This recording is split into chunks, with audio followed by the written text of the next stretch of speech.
अनुभूत विषया संप्रमोशः स्मृति। हम लोग जो चित्त वृत्ति देख रहे थे, निद्रा वृत्ति तक हम लोगों ने देख लिया था। आज स्मृति वृत्ति की बारी है। इसमें कहते हैं कि अनुभूत विषया संप्रमोशः स्मृति, यानी कि पहले पूर्व में जो आपने अनुभव किया, जैसे कि सपोज करें कि कोई अमेरिका से घूमकर आए हैं और यहाँ अगर चर्चा साल भर बाद होती है, तो अचानक से उनको याद होता है कि अमेरिका में फलाने शहर में मैं गया था, वहां इन चीजों को मैंने देखा था। उनकी स्मृति में वो चीजें होती हैं। जैसे कोई ऐसा जानवर जिसको उन्होंने पहले कभी नहीं देखा लेकिन कभी देख लिया, और बाद में 2 साल बाद 10 साल बाद भी अगर उसकी चर्चा होती है, तो अचानक से हमारे स्मृति से वो उभर कर सामने आता है, प्रकट होता है, और हम कहते हैं हाँ मैंने ऐसा देखा था। तो अब आपकी स्मृति में जो पूर्व के अनुभव होते हैं, जो समय समय पर प्रकट होते हैं, उसको स्मृति वृत्ति कहते हैं। अब इसमें से सवाल क्या आ सकता है, पूर्व के अनुभवों का प्रकट होना कौन सी वृत्ति है? ये बहुत सिंपल है, तो पूर्व के अनुभव है तो स्मृति वृत्ति ही होगा। ये बहुत सिंपल सा क्वेश्चन आपको आ सकता है। अब सवाल है कि वृत्ति हमने देख लिया, कितनी वृत्तियां हैं क्वेश्चन में आता है? 5 पांच वृत्ति से। ठीक है, पांचों तया वृत्ति। पंचतय्यः क्लिष्टा क्लिष्टा। बहुत बढ़िया उमेश जी। वृत्तियां पंचतय्य क्लिष्ट अक्लिष्ट, 5 वृत्तियां हम लोगों ने देख लिया, और पांचों वृत्ति क्लिष्ट और अक्लिष्ट है। जो उमेश जी ने एक एक्स्ट्रा चीज है उसमें अभी याद दिला दिया कि सभी पांचों वृत्तियों के दो दो भेद होते हैं, क्लिष्ट और अक्लिष्ट। अब हम सवाल उठता है इसमें, इन चित्त की वृत्तियों को कैसे रोका जाए, कैसे इनका निरोध किया जाए? अब सवाल यह है कि इन वृत्तियों को कैसे इनका निरोध किया जाए। तो महर्षि पतंजलि कहते हैं अभ्यास वैराग्याभ्याम तन्निरोध है, यानी कि अभ्यास और वैराग्य के द्वारा इनका निरोध करेंगे। अब अभ्यास और अच्छा, चित्त की वृत्तियों का निरोध के बारे में कहते हैं कि अभ्यास और वैराग्य के द्वारा इनका निरोध करेंगे। अब अभ्यास और वैराग्य को समझिए। कहते हैं कि अभ्यास और वैराग्य क्या है? जैसे एक नदी है, उसकी 2 धाराएं हैं। एक धारा ये है जो जाती है, आप ये मानकर चले, एक धारा आपकी जा रही संसार की तरफ, भोग की तरफ, जिसमें कि हम लोग उन्मुख हैं। हमारी धाराएं, हम ये मानकर चलते हैं कि हमारी धारा भोग की धारा है, हम संसार की तरफ जा रहे हैं। ये जो धारा है ये संसार की तरफ जा रही है, हम सबकी यही धारा है। और दूसरी धारा जा रही है कल्याण की ओर, मोक्ष की ओर, जिसमें कि हमें केवल की प्राप्ति होगी। तो जनरली क्या होता है, जो पहले से योगी होते हैं, जिनका पूर्व जन्मों का जिनका संस्कार बना हुआ है, उनकी तो ये वाली धारा, जो कल्याण वाली धारा है, वो बनी हुई है। तो वो संसार की तरफ ना मुड़ के इस धारा की तरफ चले जाते हैं। लेकिन हमारे आपके जैसे लोग, वो क्या करते हैं, हम लोग इसी धारा में, संसार वाली धारा में बहते हैं, और इसको और गहरा करते हैं, इस धारा को और तीव्र करते हैं। कैसे? कि हमें और भी गाड़ी मिल जाए, बंगला मिल जाए। एक गाड़ी है, 2 गाड़ी हो जाए, मारुति की है तो हमें जो है मर्सिडीज मिल जाए, मर्सिडीज है तो उससे ऊपर कोई कंपनी हो, उसकी गाड़ी मिल जाए। एक घर है, 2 घर हो, तो ये संसार की जो धारा है, हम उसको और तीव्र करते जाते हैं, और हमारी दूसरी धारा बंद होती है। लेकिन क्या होता है कि जब हमें गुरु मिल जाते हैं, या वेद शास्त्र में कभी हमने कुछ पढ़ा और हमारी जिज्ञासा उसमें बढ़ती है कि अच्छा, कल्याण के मार्ग की तरफ भी कोई धारा बहती है, जिधर बहुत शांति है, जिधर हमारा असली स्वरूप नजर आता है। तो जब हमें गुरु मिल जाते हैं किसी भी रूप में, तो वो गुरु कहते हैं कि संसार की तरफ जो तुम भाग रहे हो, उससे अपने आप को रोको, क्योंकि उससे तुम्हें शांति नहीं मिलेगी। तो किस तरफ जाएं? तो वो कहते हैं कि तुम कल्याण की ओर, मोक्ष की ओर, आत्मदर्शन की ओर जाओ। तो उनकी ये वाली धारा तो अभी बह नहीं रही है। तो वो क्या करते हैं, गुरु क्या करते हैं, कहते हैं कि तुम्हारी जो संसार की तरफ वाली धारा है, उसके बारे में बताते हैं कि इससे तुम्हारी शांति कभी नहीं होगी। एक तृष्णा आएगी, उसकी पूर्ति करोगे, दूसरी तृष्णा की तरफ तुम भागोगे, तो वो लगातार बढ़ता जाएगा। तो उसको सिर्फ कर्तव्य मान करके उसकी तरफ जाओ, यानी कि जो गीता में कहा गया है कि सिर्फ और सिर्फ हम जो है, क्या आ गया इसमें, कोई बात नहीं, सिर्फ हम कर्तव्य करेंगे अपने जीवन निर्वाह के लिए, हम गीता के मुताबिक निष्काम भाव से कर्म करेंगे। निष्काम भाव से हम कर्म करेंगे, तो वो उधर से जैसे ही निष्काम भाव से हम कर्म करना शुरू करेंगे, वहां हमारा वैराग्य शुरू हो जाएगा। वैराग्य किससे शुरू होगा? संसार की तरफ से, भोग की तरफ से हमारा वैराग्य शुरू होगा।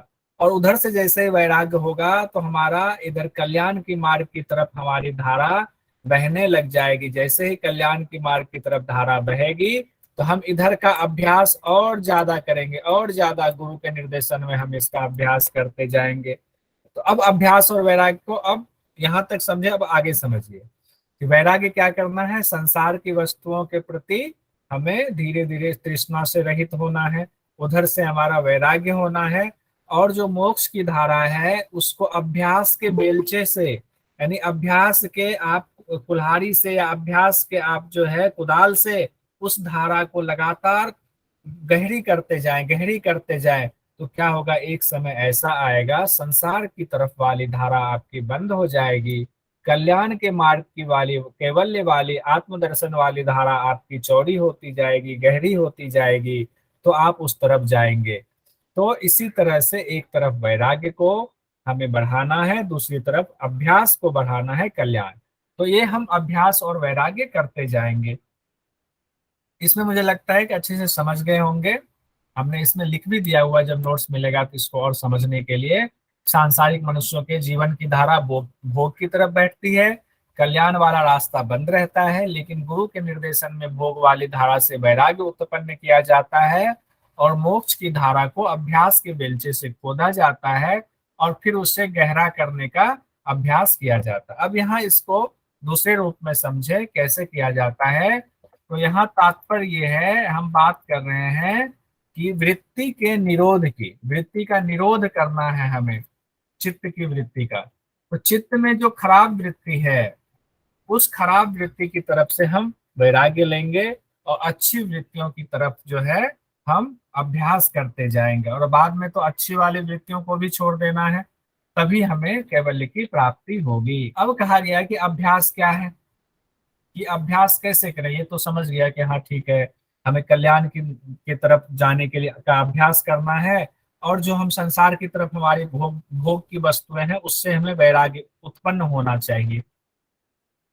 कहते हैं कि अभ्यास ये है, तत्र स्थितो यत्नो अभ्यास है। तत्र स्थितो मतलब कि जो स्थिति चित्त की है उसमें यत्न करना, वो अभ्यास जब हम करते हैं यत्न की, यानी कि दोनों में से, तत्र मतलब तत्र यहाँ शब्द इस्तेमाल दोनों अभ्यास और वैराग्य के लिए किया गया है। कहते हैं दोनों में से, यानी अभ्यास और वैराग्य में से जब चित्त की स्थिति के लिए यत्न किया जाता है, जब चित्त की स्थिति के लिए यत्न किया जाता है तो वह अभ्यास है। अब आपके मन में सवाल आएगा, चित्त की स्थिति से क्या तात्पर्य है?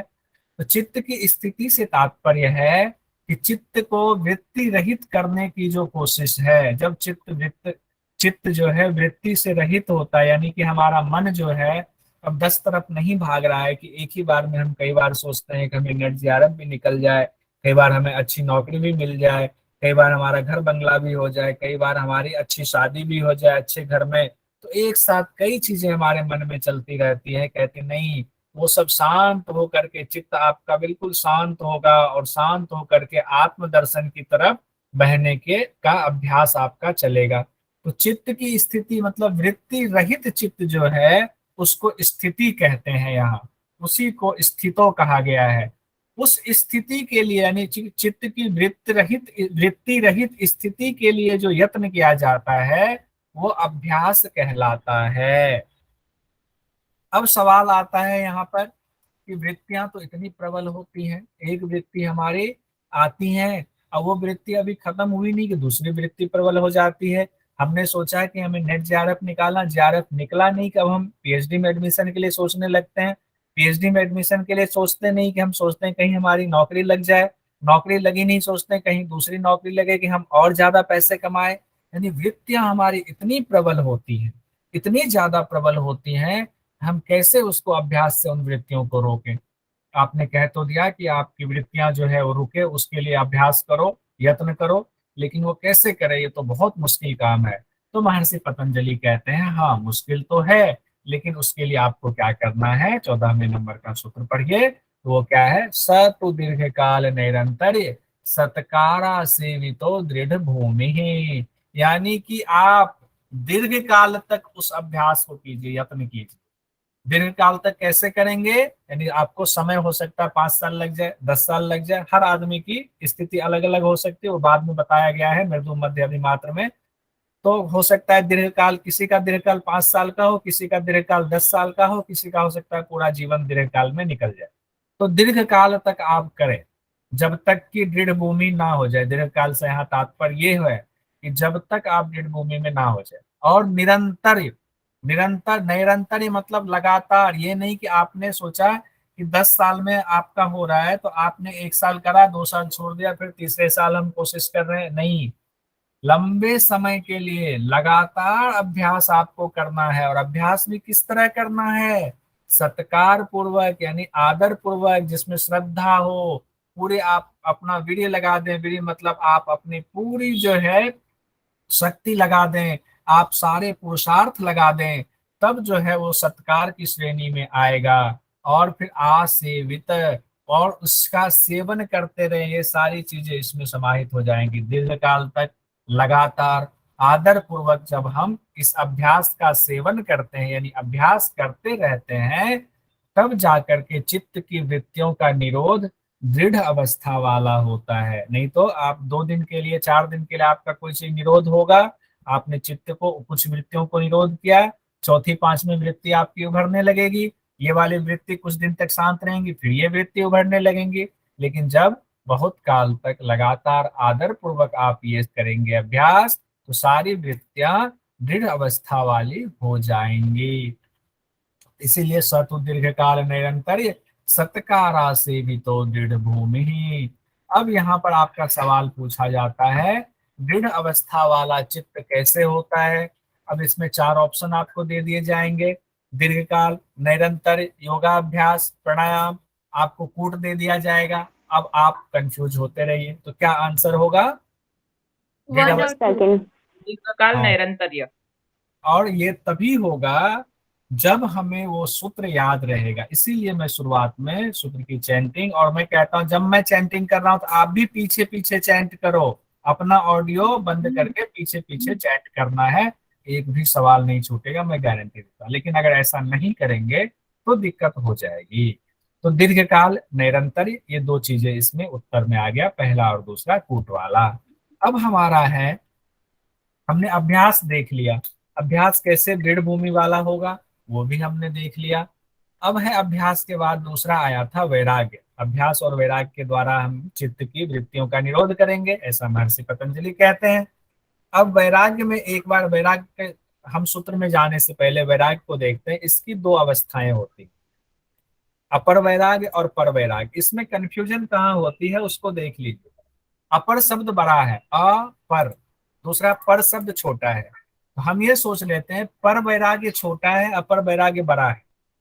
तो शब्द जरूर अपर वैराग्य बड़ा है, लेकिन बड़ा कौन है, पर वैराग्य। उच्चतम स्थिति कौन है, पर वैराग्य की है।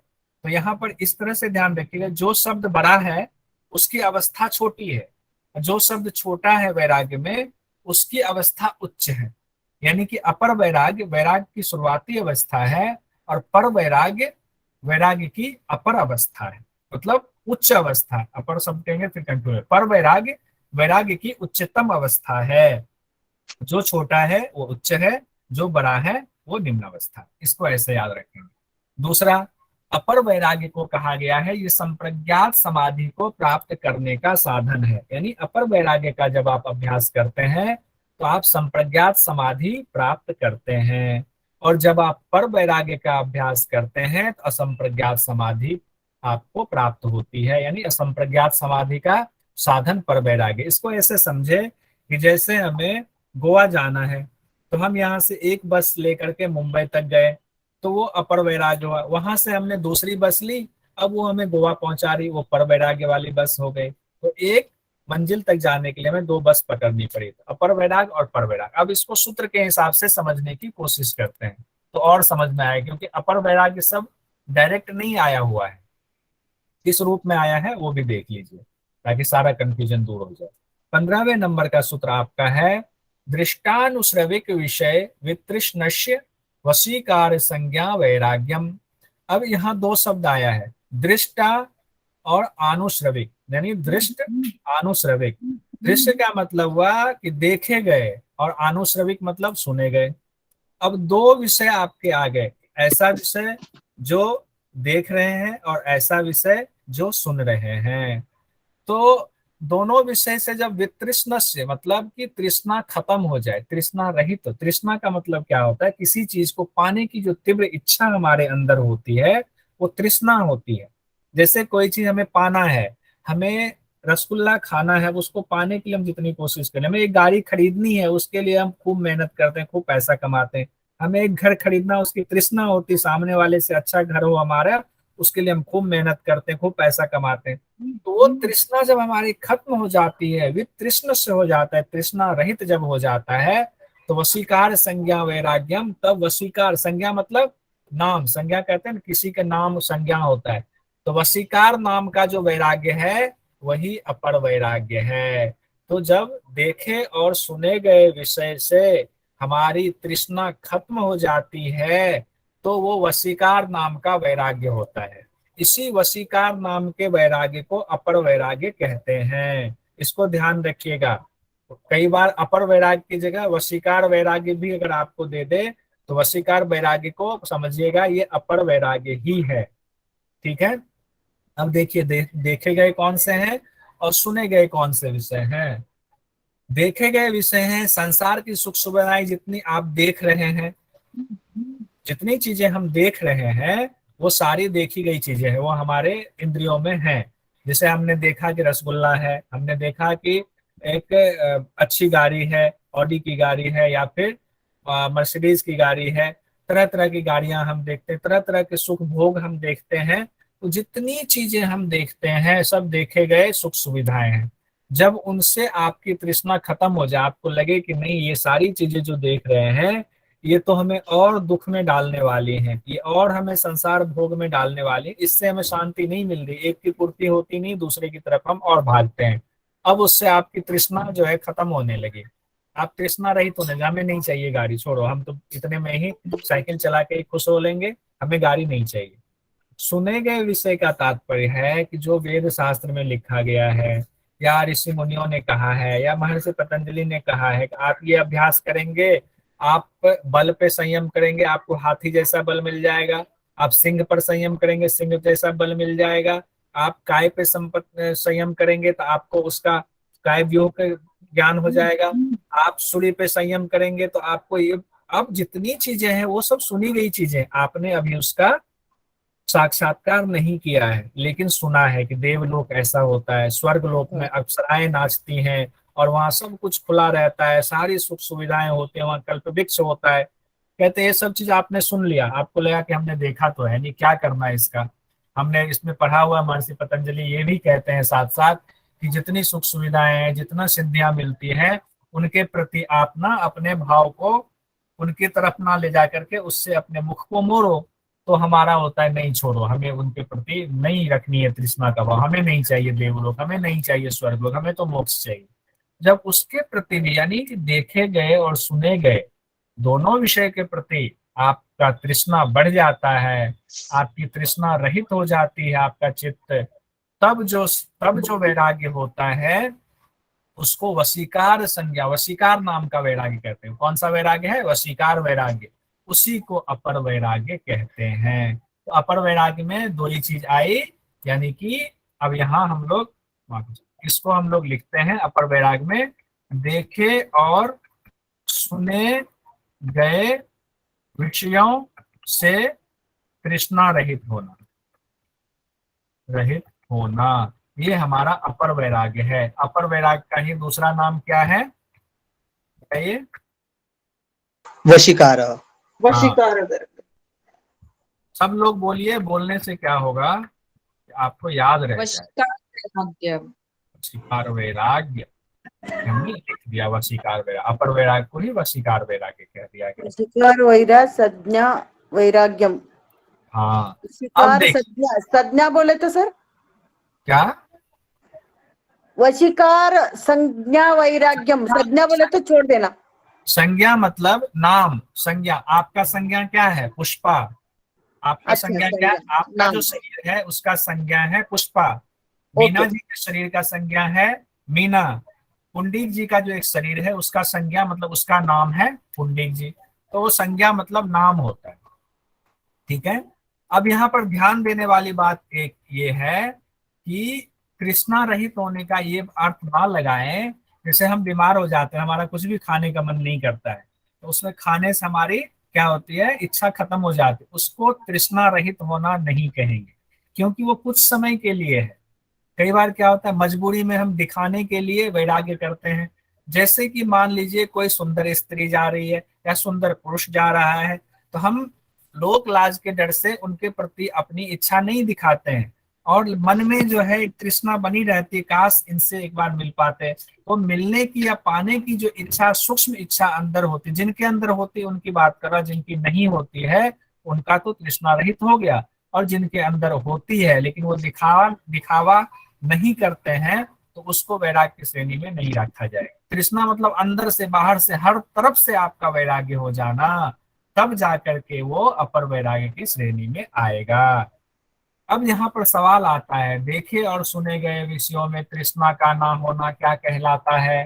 तो आपको अगर ऑप्शन में दे दे या तो अपर वैराग्य या वशीकार वैराग्य, दोनों में से कोई भी दे तो आप अपर वैराग्य लिखेंगे या वशीकार वैराग्य में टिक लगाएंगे। सिर्फ दो ही चीज, देखे और सुने गए। दृष्टानुश्रविक, ये भी शब्द आपको कई बार दे देता है एग्जाम में, दृष्टानुश्रविक। तो दृष्टा मतलब देखना, श्रविक मतलब सुनना। अब 16वें नंबर में आते हैं। अब हमने वशीकार वैराग्य देख लिया, मतलब अपर वैराग्य देख लिया। अब उसकी उच्चतम अवस्था क्या होगी, उसकी उच्चतम अवस्था भी देख लेते हैं। उच्चतम अवस्था है असंप्रज्ञात समाधि के साधन के तौर पर उसकी उच्चतम अवस्था पर वैराग्य को कहा गया, जैसा कि हम लोगों ने पढ़ा है। सूत्र है तत्परम पुरुष ख्यातैर गुण वैतृष्ण्यम। तत्परम, तत्पर, यहाँ पर शब्द आ गया, पुरुष शब्द आया, पुरुष का मतलब होता है आत्मा। ख्यातैर गुण, और पुरुष की ख्याति होगी, यानी पुरुष का गुण जो है, पुरुष ख्याति पहले होगी तब गुण में वैतृष्ण्यम होगा। पुरुष ख्याति कैसे होगी, मतलब आत्मा का जो है प्रकाश आपको दिखना शुरू होगा। आपको लगेगा कि आत्मा तो अलग है और ये चित्त तो अलग है। इस अवस्था में आकर के, यानी जब अपर वैराग्य आपका दृढ़ होने लगता है, तब आपको लगता है कि अरे मैं तो आत्मा हूं और मैं तो इसके प्रकृति के फेर में फंस गया हूं। तो आपको दो चीजें वहां ज्ञान हो जाता है, मैं पुरुष अलग हूं, आत्मा अलग हूं, चित्त हमारा अलग है। तो ये जो दो भेद आपको पता चलता है, जैसे सपोज कीजिए आपको ये पता चलता है कि मैं मीना हूं और मेरे ये चार जो दोस्त हैं ये मेरे शत्रु हैं, इसका एहसास हमें हो गया है, लेकिन उसके बावजूद हम उनसे जुड़े हुए हैं, क्योंकि हमें ये पता है अच्छा ठीक है शत्रु तो है लेकिन इनके बिना हमारा काम नहीं चल सकता है, हम जरा संभल करके इनके साथ जितना जरूरत हो उतना ही काम करेंगे, और वो भी हमारे साथ ऐसा ना करे हमें नुकसान पहुंचा पाए। तो अभी असंप्रज्ञात की स्थिति आई लेकिन कैवल्य नहीं आया। कैवल्य में तो पुरुष बिल्कुल ही अलग हो जाता है। कहते जब ये स्थिति आती है, हम ये ज्ञान हो जाता है कि पुरुष अलग है, यानी मैं अलग हूं, हमारे दुश्मन अलग है, चित्त अलग है, तो क्या होता है, जो उसके गुण हैं, प्रकृति के गुण हैं, कौन कौन से गुण हैं, सत रज और तम, ये तीन गुण हैं प्रकृति के। इन्हीं तीन गुणों के द्वारा प्रकृति ने पुरुष को घेरा हुआ है, अपने अंदर खींचा है उसका प्रकाश लेने के लिए। उसके प्रकाश की वजह से प्रकृति में जितनी चीजें थी वो प्रकाशित हो गई, वो उभर के आ गए, पूरा संसार दिखने लगा। और जब पुरुष निकल जाता है तो वो अंधकार में हो जाता है। तो कहा गया सतरज तम, ये जो तीनों गुण हैं, पुरुष को लगा अच्छा इसी सतरज तम गुण के द्वारा इन्होंने मुझे बांध रखा था, अब हमें सतरज तम गुण से हमारी तृष्णा खत्म होने लगी। जब ये इन तीनों गुणों से तृष्णा खत्म हो जाती है तो ये पर वैराग्य की स्थिति होती है। तो पर वैराग्य आप समझ गए।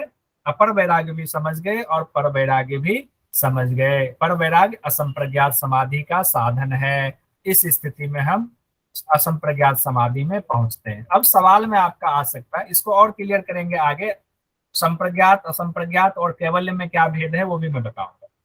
अब सवाल आ सकता है आपके, प्रकृति के गुणों से तृष्णा रहित होना क्या कहलाता है? तो ये क्या कहलाता है? पर वैराग्य कहलाता है। आपको दे देगा अपर वैराग्य, पर वैराग्य क्या कहलाता है? अपर वैराग्य में क्या था, किससे था तृष्णा? अपर वैराग्य में बताइए जल्दी से। दृष्टा और देखे और सुने, पूरा नहीं हो रहा है। दृष्टानुश्रविक, हाँ, शिवानी जी। देखे और सुने गए वस्तु, देखे और सुने गए विषय से तृष्णा रहित हो ठीक है, जाना। मैंने कहा देखे और सुने गए विषय से तृष्णा रहित हो जाना। और पर वैराग्य में क्या है? गुणों में तृष्णा होना। बोलिए अनामिका जी क्या? पुरुष के गुणों से तृष्णा रहित होना। अब वैराग्य कितने प्रकार के होते हैं ये तो हम लोग देख चुके। अब इसमें आगे बढ़ते हैं, संप्रज्ञात समाधि। अब संप्रज्ञात समाधि का साधन क्या बनाया गया? अपर वैराग्य के द्वारा हम संप्रज्ञात समाधि की प्राप्ति करेंगे, यानी एक बस से हम मुंबई तक जाएंगे, मुंबई को संप्रज्ञात मान लें। अब संप्रज्ञात के बारे में कहा गया है, इसके 4 भेद होते हैं। क्वेश्चन आता है, देखिए हम लोग इसको अर्थ समझते समझते क्वेश्चन को भी देखना है। क्वेश्चन में आपको अगर ये सूत्र याद है, वितर्क विचार आनंद अस्मिता अनुगमात संप्रज्ञात है, तो आप सीक्वेंस डाल सकते हैं वहां कि वितर्क पहले था, विचार उसके बाद है, आनंद उसके बाद है, अस्मिता उसके बाद है।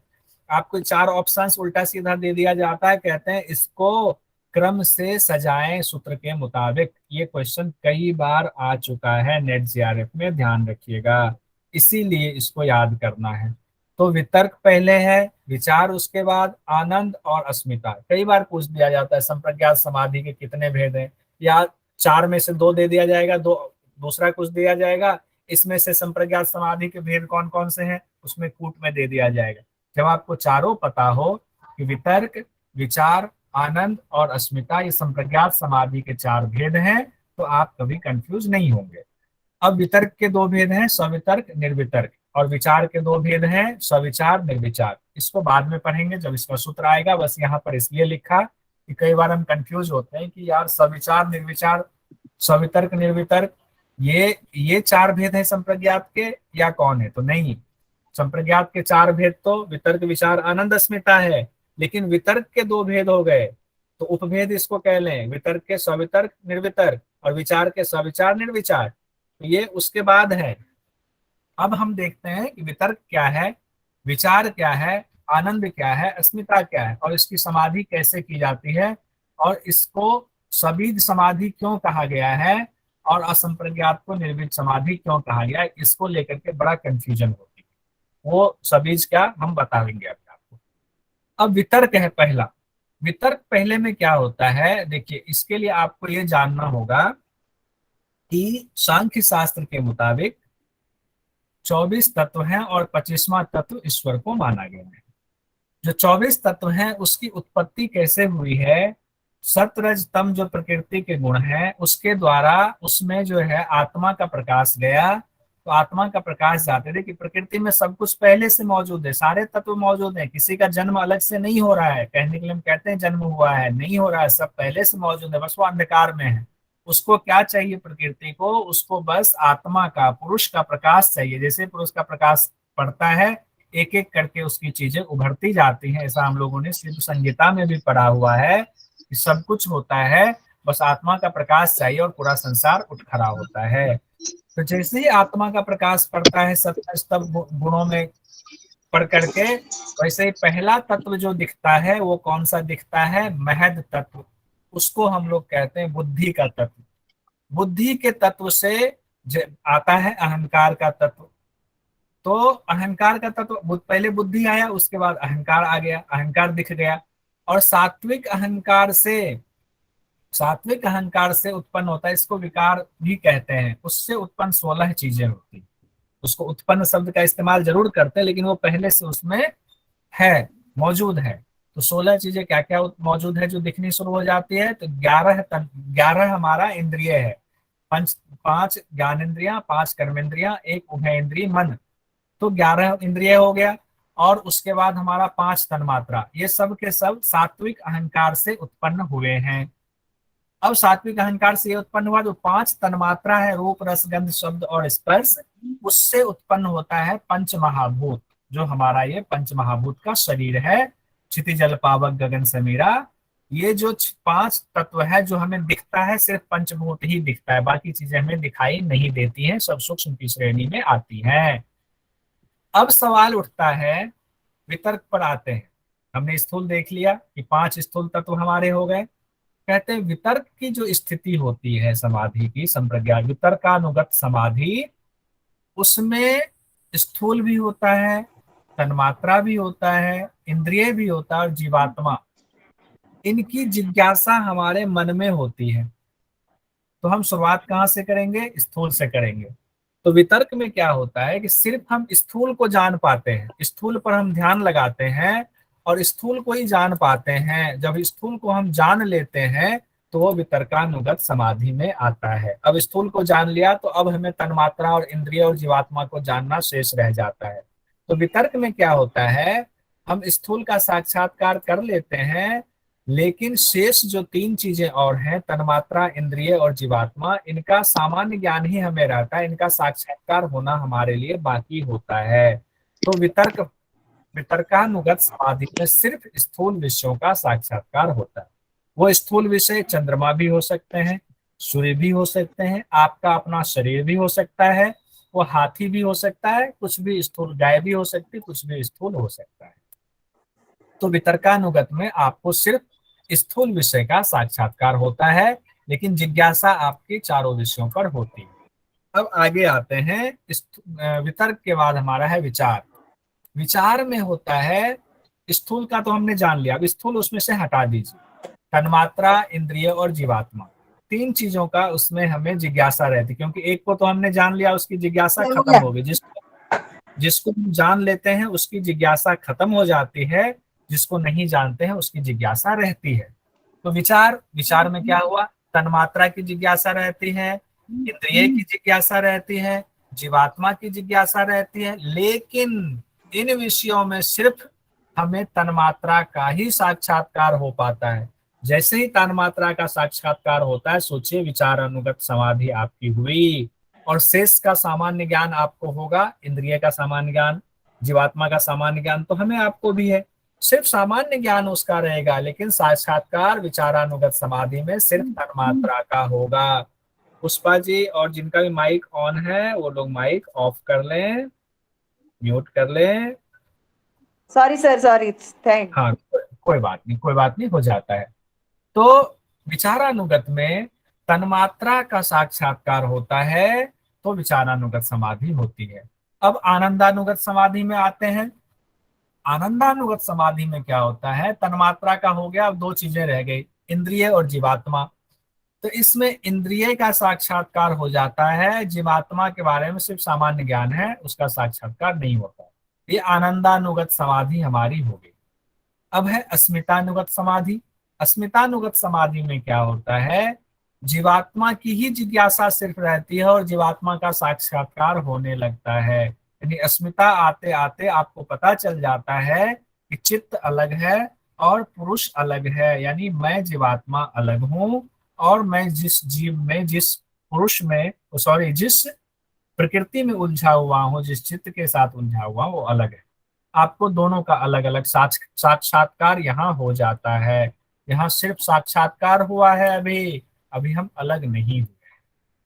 अब सवाल यह है कि ये जो आपने देखा, 4 स्टेप देखा हमने संप्रज्ञात समाधि का, उसको सबीज समाधि क्यों कहते हैं? इसलिए कहते हैं इसमें आलंबन होता है। आलंबन मतलब किसी विषय को हमने बीज रूप में माना और उस पर हमने चिंतन शुरू करा। जैसे कि हमने शुरुआत में स्थूल में करा, फिर हम आए सूक्ष्म में, तन्मात्रा में, फिर हम इंद्रियों पर आए, फिर हम जीवात्मा पर आए। तो हमने कुछ ना कुछ बीज लिया, वो सारे बीज थी, उसका अवलंबन हमने किया, इसीलिए इसे सबीज समाधि कहा जाता है। निर्बीज समाधि में सारी चीजों का नाश हो जाता है, एक तरीके से उसका सिर्फ संस्कार शेष रहता है। कोई नहीं, उसको और आगे देखेंगे, नाश तो नहीं कहेंगे, निरोध हो जाता है। अब कहते हैं संप्रज्ञात समाधि के क्वेश्चन पर आते हैं। संप्रज्ञात समाधि के कितने भेद हैं? तो संप्रज्ञात समाधि के कितने भेद हैं? 4 भेद है। 4 भेद हैं। वितर्क विचार अस्मिता हाँ? आनंद। विचारानंद अस्मिता। आनंद और अस्मिता। हाँ, संतोष जी ने भी कहा, लेकिन संतोष जी ने एक ऊपर और नीचे कर दिया, वितर्क विचार अस्मिता और आनंद कर। तो आनंद। जबकि सीक्वेंस क्या है? वितर्क विचार आनंद अस्मिता। मैंने जो क्वेश्चन आपके स्क्रीन पर है ये नेट जीआरएफ में पूछा गया था, ये उल्टा करके लिख दिया और कूट में दे दिया कि इसका सही सीक्वेंस क्रम बताएं। तो सही क्रम क्या है? वितर्क विचार, हाँ पुंडलिक जी ने लिख दिया, वितर्क विचार आनंद और अस्मिता। तो इस यही तो हमें याद करना है। 4 चीजें तो हम जानते हैं, हम ये भी जान गए कि किसमें क्या होता है, लेकिन एग्जाम में ये वाला पूछ दिया। अब आपका सारा ज्ञान धरा का धरा रह जाएगा कि हमें स्थूल में हमने ध्यान लगाया था तो विचार में था, वितर्क में था, और हमने जो है सूक्ष्म में वो तन्मात्रा में लगाया तो विचार में था, और आनंद में हमने जो है इंद्रियों का हो गया, अस्मिता में हमें जो है पुरुष का ज्ञान हो गया। लेकिन पूछ दिया कि सीक्वेंस बता दीजिए, अब सीक्वेंस हम भूल गए, इसीलिए सूत्र को याद रखें। अब आगे बढ़ते हैं। 18वां सूत्र हमारा है विराम।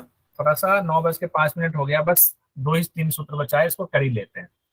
विराम प्रत्यय अभ्यास पूर्व संस्कार शेषो अन्यः। संस्कार शेषोन्यः या संस्कार शेषो अन्यः।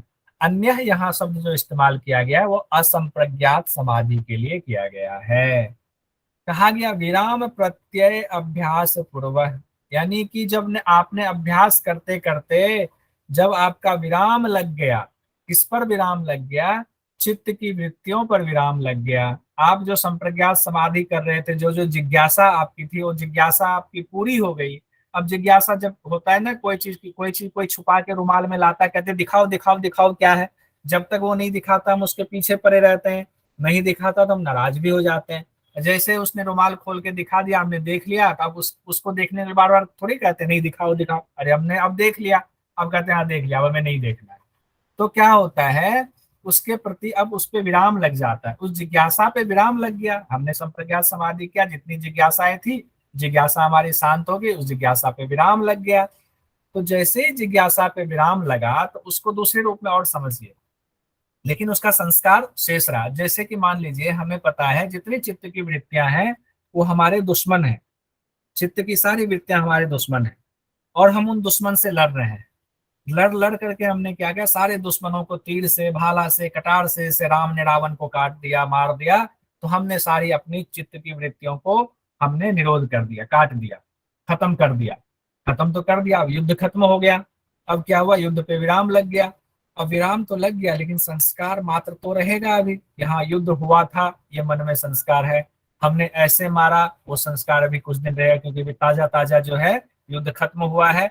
तो वो सारे संस्कार ही सब बचे रहते हैं। अब दुश्मन हमारा नहीं बचा, सारे चित्त की वृत्तियों का निरोध हो गया है, लेकिन उसका संस्कार अभी बचा हुआ है। उसी को कहते हैं अन्य, मतलब वो असंप्रज्ञात समाधि है।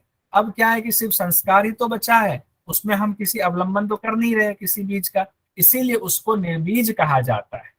ठीक है। अब देखिए यहाँ पर एक चीज और आती है, असंप्रज्ञात को निर्बीज जरूर कह दिया, लेकिन इसी को कैवल्य नहीं कहते हैं। कैवल्य में और असंप्रज्ञात में थोड़ा सा भेद है। क्या भेद हो जाता है कैवल्य और असंप्रज्ञात में, कि इसमें जैसे आपका संस्कार शेष है, और जब युद्ध के बहुत दिन हो जाए, 10 साल 20 साल हो जाए, आप युद्ध को याद करते हो, फिर उस युद्ध के बारे में हम भूल जाते हैं। और जब युद्ध पूरी तरह भूल जाए, वो संस्कार मात्र भी खत्म हो जाए, यानी कि आत्मा अब पूरी तरह से अलग हो गया।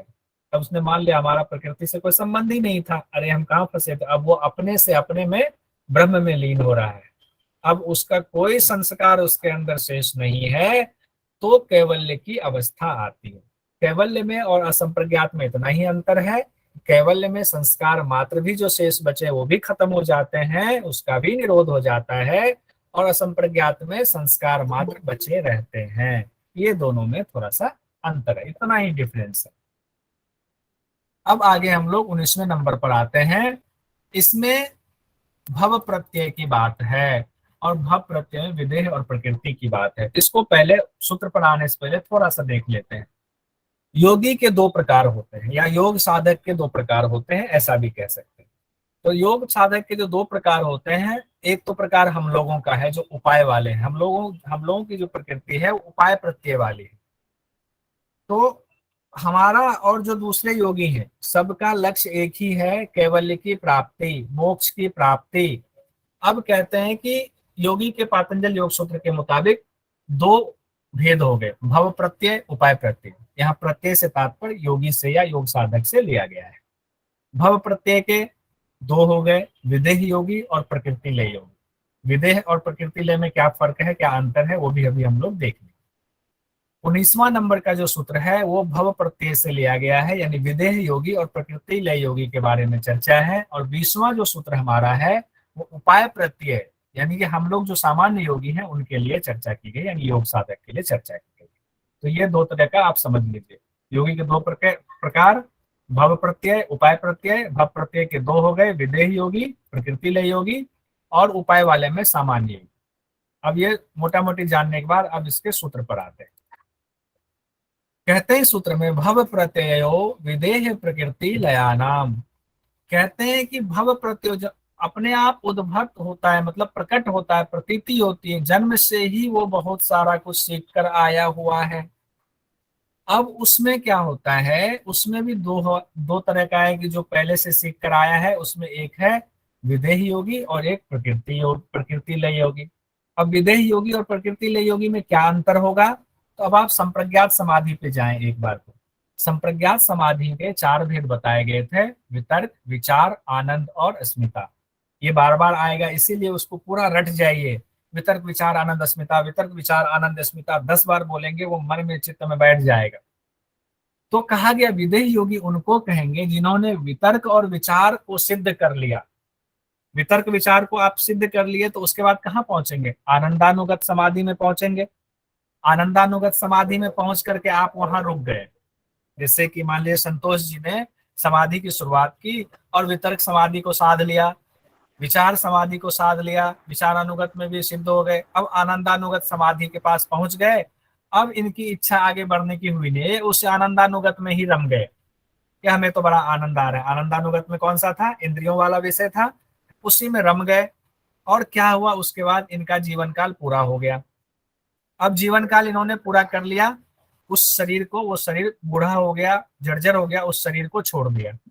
अब जो इनका जन्म होगा तो इनका जन्म योगी के घर में होगा, अच्छे घर में होगा, जहां से इनके आगे की योग की यात्रा प्रारंभ होगी। तो जो ये आनंदानुगत समाधि तक इन्होंने छोड़ा था, फिर इनका जन्म हुआ। अब जो जन्म हो करके ये जो श्रेणी इनकी कहलाएगी योगी की, ये विदेह योगी की श्रेणी कहलाएगी। ठीक है। अब प्रकृति लय योगी क्या है, प्रकृति लय योगी में क्या होगा, मान लीजिए पुंडीक जी ने वितर्कानुगत समाधि को साध लिया, सिद्ध कर लिया, विचारानुगत समाधि को भी सिद्ध कर लिया, आनंदानुगत समाधि को भी साक्षात्कार कर लिया, उसको भी सिद्ध कर लिया। तो पहुंचेंगे कहाँ, चौथे स्टेज में अस्मितानुगत समाधि पर। अब ये अस्मितानुगत समाधि पर लगे हुए हैं, आत्मा से आत्मा में प्रसन्न हो रहे हैं, लेकिन अभी इनका चित्त से संबंध बना हुआ है। हालांकि इनको साक्षात्कार हो गया पुरुष का, ये अस्मितानुगत समाधि में पहुंच गए हैं और यहीं पर ये आनंद में, अब इससे आगे ये नहीं बढ़ रहे हैं, आगे नहीं बढ़ रहे हैं और इनका शरीर जर्जर हो गया, इनका समय काल पूरा हो गया शरीर का, तो इन्होंने उस शरीर को छोड़ दिया। अब इनको नया शरीर चाहिए, नया जन्म चाहिए। अब नया जन्म इन्होंने ये एक अच्छे घर में लेंगे फिर से, जहां पर योग का पूरा माहौल हो, योग की यात्रा आगे इनकी बढ़ेगी।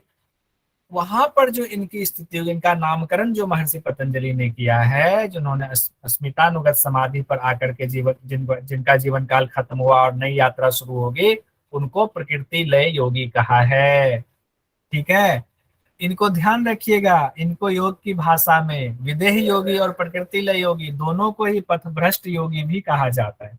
यानी केवल प्राप्त नहीं किया, पथ में रुक गए, तो आप पूरा तो हुआ नहीं, तो पथ से भ्रष्ट हो गए थे, रुक गए थे, पथभ्रष्ट योगी भी कहा जाता है। लेकिन आगे की यात्रा ये दोनों ही योगी अब बहुत कम समय में क्या करेंगे, असंप्रज्ञात समाधि को प्राप्त कर लेंगे, कैवल्य को प्राप्त कर लेंगे जन्म होकर के। अब आगे बढ़ते हैं। भव प्रत्यय आपने देख लिया, और दूसरा कौन सा था? उपाय प्रत्यय। भव प्रत्यय का विधेय और प्रकृति लय योगी देख लिया। अब आते हैं उपाय प्रत्यय 20वां में। 20वें नंबर में कहा गया है, यानी कि भव प्रत्यय वाला जो आपके दो योगी हो गए यहाँ पर, विदेह योगी प्रकृति लय योगी, वो सिर्फ थोड़े से अभ्यास करके ही उनको कैवल्य मिल जाएगा। लेकिन जो उपाय प्रत्यय वाले हैं, जो हम लोग हैं, उनको बड़ी मेहनत करनी पड़ेगी। क्या मेहनत करनी पड़ेगी? श्रद्धा वीर्य स्मृति समाधि प्रज्ञा पूर्वक इतरेषाम। अब उनको क्या करना पड़ेगा? श्रद्धा रखनी पड़ेगी योग के साधन में। उनको पूरा वीर्यवान हो करके, यानी पूरा पुरुषार्थ लगा करके, पूरी स्मृति का ध्यान रखते हुए, जितनी चीजें हमारी स्मृति में हो सकती हैं उस योग के साधन के लिए, जो भी अच्छी चीजें हो सकती हैं, सबको समाधि के में रमते हुए प्रज्ञा पूर्वक हमें तब जो है हमें जा करके असंप्रज्ञात समाधि की सिद्धि होगी। यानी श्रद्धा वीर्य मुझे नहीं करना होगा ना सर? अच्छा, आपको नहीं करना होगा। यानी कि सामान्य लोगों के लिए श्रद्धा वीर्य स्मृति समाधि प्रज्ञा पूर्वक ये सब कुछ जरूरी है, तब जाकर के उसका योग सिद्ध होगा, तब जाकर के उसको कैवल्य की प्राप्ति होगी। तो ये हम लोगों ने दोनों भेद देख लिया। अब थोड़ा सा इसका क्वेश्चन देख लेते हैं। सवाल है, श्रद्धा वीर्य समाधि ये किनके लिए है? विदेह योगी के लिए, प्रकृति लय योगी के लिए, साधारण योगी के लिए, कैवल्य प्राप्त योगी के लिए। तो किनके लिए है? साधारण योगी के लिए। साधारण योगी के लिए। या कई बार इसकी जगह पे आपको शब्द ये भी इस्तेमाल दिया जा सकता है, कौन सा? उपाय प्रत्यय। ठीक है, तो उपाय प्रत्यय भी अगर आ जाए तो परेशान नहीं होंगे। उपाय प्रत्यय का अर्थ है साधारण योगी। साधारण योगी को ही उपाय प्रत्यय के अंतर्गत रखा गया है। ये हमारा 20 तक कंप्लीट हो गया। कल 21 से शुरू करेंगे, बहुत ज्यादा समय हो गया। योगेन चित्तस्य पदेन वाचा मलं शरीरस्य च वैदकेन योपाकरोतं प्रवरं मुनीनां पतञ्जलिं प्राञ्जलिरानतोऽस्मि। ओम शांति शांति शांति।